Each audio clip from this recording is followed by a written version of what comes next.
Hi, Ben here. In this quick tutorial, I'll show you how you can clean up your mix by sidechaining a reverb to its original signal. Here we have a dry synth. Let's route it to a new insert by clicking this arrow.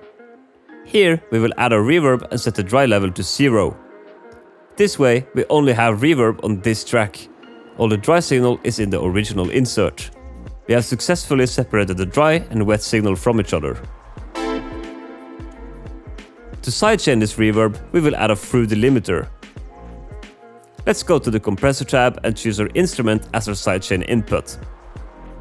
Set the knobs to taste.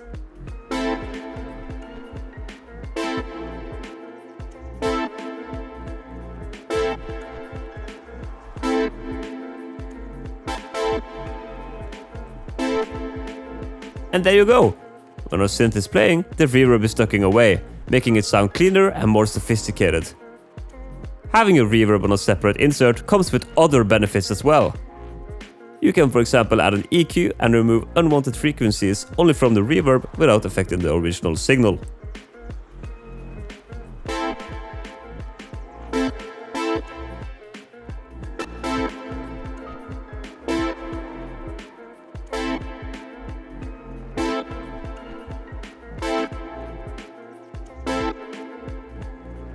If you have any questions, or if something wasn't clear, you can leave a comment down below and I will do my best to help you out.